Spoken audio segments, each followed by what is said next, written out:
นานมาแล้วมีนางยักษ์ตนหนึ่งชื่อว่ากินนาอาศัยอยู่ในบ้านหลังใหญ่ใกล้ภูเขานางกินนายังเป็นสาวไม่มีคู่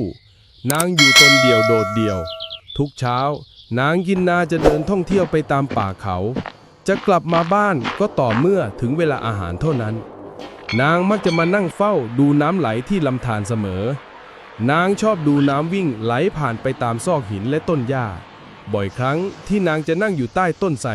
ที่แผ่กิ่งก้านสาขาออกไปกว้างใหญ่ที่ให้ร่มเย็นแสนสบายและเผลอหลับไปอย่างสบายใจการที่นางกินนาใช้ชีวิตส่วนมากอยู่ในป่าเขาเช่นนั้นทำให้นางคุ้นเคยกับสัตว์ป่านานาชนิดบางครั้งนางจะนั่งเล่นอยู่กับนกจำนวนมากนกเหล่านั้นจะร้องเพลงให้นางฟังและหลายๆครั้งที่นางมักจะขึ้นไปนั่งบนคอช้างป่านั่งช้างเที่ยวเล่นไปทั่วนอกจากเรื่องกินมนุษย์และสัตว์เป็นอาหารตามวิสัยยักษ์แล้วนอกนั้นนางก็เป็นหญิงสาวธรรมดาที่รักสวยรักงามรักธรรมชาติและความร่มรื่นของป่าเขาเช้าวันหนึ่งนางยินนาได้เห็นชายหนุ่มคนหนึ่งกำลังเดินเข้ามาในป่าชายหนุ่มคนนั้นมีรูปร่างงดงามราวกับพระอินทร์หนุ่มรูปงามผู้นั้นถือธนูไว้ในมือ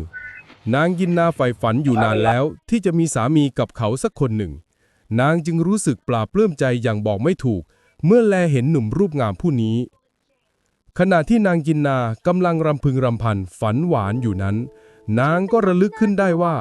นางเป็นยักษ์รูปร่างหน้าตาน่าเกลียดน่ากลัวมากเมื่อชายหนุ่มรูปงามนี้เห็นเข้าก็คงจะไม่หลงรักนางอย่างแน่นอนอย่ากระนั้นเลยนางจึงปลอมแปลงกายให้งดงามเสียก่อนค่อยเข้าไปหาพูดจาเสวนาด้วยนางจึงร่ายเวทมนต์กลายร่างจากยักษ์เป็นหญิงสาวรูปงามน่ารักมีเสน่ห์ยากที่หญิงใดจะเทียบเคียงได้เมื่อแปลงกายเสร็จแล้วนางกินนาก็เดินเข้าไปหาชายหนุ่มพร้อมกับถามว่าพี่ชายเข้ามาในป่าจะไปไหนหรือจ๊ะฉันมาล่าสัตว์จ้ะชายหนุ่มตอบแล้วถามต่อไปว่าน้องสาวอยู่ที่นี่คนเดียวหรือจ้าพี่ฉันอยู่คนเดียวอยู่กับนกกับต้นไม้นางยักษ์แปลงตอบเสน่ห์ของนางกินนาทำให้ชายหนุ่มรูปงามเริ่มจะหลงรักเขาเดินเข้ามายืนอยู่ใกล้ๆแล้วชวนพูดคุยถึงเรื่องต่างๆเมื่อเห็นหญิงสาวไม่รังเกียจก็ชวนไปนั่งคุยที่ลานหญ้าใกล้ลำธารชายหนุ่มได้บอกชื่อของเขาให้นางกินนาทราบว่าเขาชื่อพุทธเสนแล้วเล่าเรื่องราวต่างๆให้นางกินนาฟังนางกินนาได้ขอร้องให้ชายหนุ่มพักอยู่กับหล่อนนานๆพุทธเสนก็ยอมตกลงด้วยความยินดีพุทธเสนอยู่กับนางกินนาด้วยความสุขสำราญจนทำให้เขาลืมมารดาที่อยู่อย่างยากจนทางบ้านวันหนึ่งนางกินนาได้บอกความลับของนางให้พุทธเสนฟังด้วยความไว้วางใจว่าพี่จ๋าฉันลืมบอกพี่ไปว่าในหีบใบนี้มีมะนาวที่ไม่รู้จักสุกไม่รู้จักเหี่ยวอยู่หลายผลเป็นมะนาววิเศษที่ตกทอดมาตั้งแต่ครั้งย่าครั้งยายของฉันทีเดียวมะนาวเหล่านี้มีอำนาจวิเศษมากพี่เคยผ่านไปเที่ยวที่สวนของฉันบ้างไหมจ๊ะพี่ไม่เคยไปเลยนะสวนที่มีมะนาววิเศษแบบเนี้ยอยู่ที่ไหนล่ะพุทธเสนถามนางอยู่ห่างจากนี่สัก80 เส้นเห็นจะได้จ้ะแต่ฉันขอร้องนะจ๊ะอย่าได้คิดไปเลยมันมีอันตรายมากพุทธเสนไม่ตอบแต่เขาก็ยังคงคิดถึงเรื่องสวนแห่งนี้บ่อยๆวันหนึ่งเมื่อนางกินนาไม่อยู่พุทธเสนก็ถือโอกาสตอนที่นางกินนาไม่อยู่นั้นไปที่สวนนี้ที่นางกินนาห้ามนักห้ามหนาในสวนแห่งนั้นพุทธเสนได้พบกับกองกระดูกมนุษย์ทับถมอยู่ในคูน้ำจนเกือบเต็มพุทธเสนจึงสังหรณ์ใจนึกเดาประติดประต่อเรื่องราวได้ทั้งหมดเขาคิดว่านางกินนานั้นต้องไม่ใช่มนุษย์ธรรมดาอย่างแน่นอนเมื่อคิดได้เช่นนี้เขาก็เกิดความกลัวขึ้นมาจับใจจึงวิ่งกลับมาบ้านแล้วเข้าไปในห้องนางกินนาเปิดหีบหยิบมะนาววิเศษออกมาเขาไม่รีรอให้เสียเวลารีบวิ่งออกจากป่าไปทันที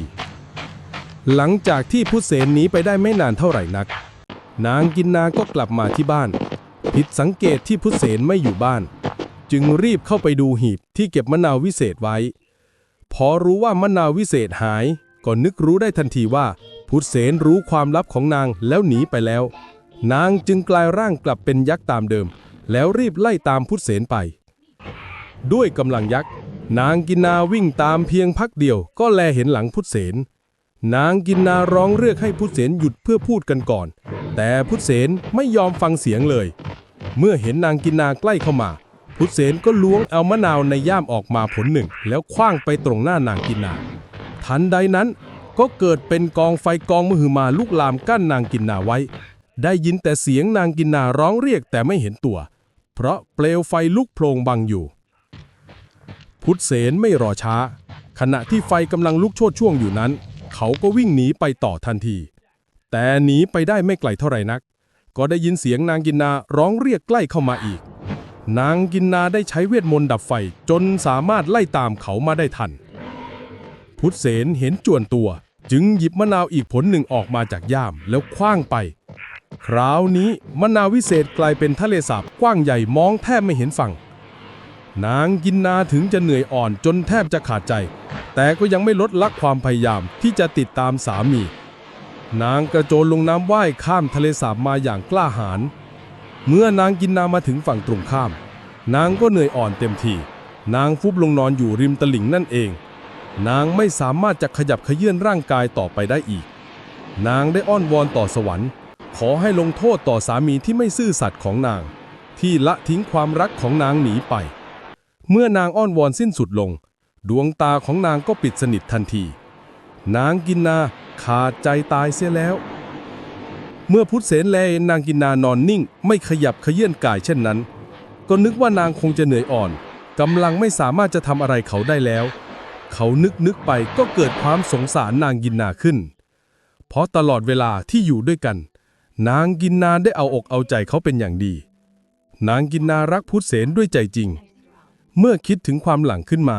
พุทธเสนก็ใจอ่อนเดินกลับไปหานางกินนาที่นอนอยู่ริมตลิ่งนั้นและพอรู้ว่านางกินนาขาดใจตายไปแล้วพุทธเสนก็สุดตัวลงข้างๆร่างของนางกินนาพยายามจะช่วยให้นางฟื้นขึ้นมาอีกแต่อนิจจาไม่สำเร็จเสียแล้วพุทธเสนเสียใจมากเขาล้มฟุบลงเคียงข้างร่างของนางกินนาขาดใจตายตามไปอีกคนร่างของพุทธเสนและนางยักษ์กินนาที่ตายตกตามกันอยู่ตรงนั้นหลายร้อยปีต่อมาจึงเกิดเป็นภูเขาขึ้นได้ชื่อว่าภูเท้าภูนางเป็นภูเขาที่อยู่ไกลเมืองหลวงพะบางประเทศลาวเป็นเรื่องเล่าตำนานสืบทอดกันมาตราบจนถึงทุกวันนี้และนี่ก็เป็นเรื่องราวทั้งหมดของยักษ์กินนากับพุทธเสนที่เราได้นำมาฝากทุกคนในวันนี้ผิดพลาดตรงไหนพูดผิดประการใดก็ขออภัยมาณที่นี้ด้วยนะครับเพื่อนๆชอบคลิปแบบนี้ฝากกดไลค์กดแชร์ออกไปเพื่อนๆอยากฟังเรื่องราวแบบไหนก็คอมเมนต์ใต้คลิปไว้เลยนะครับขอบคุณครับ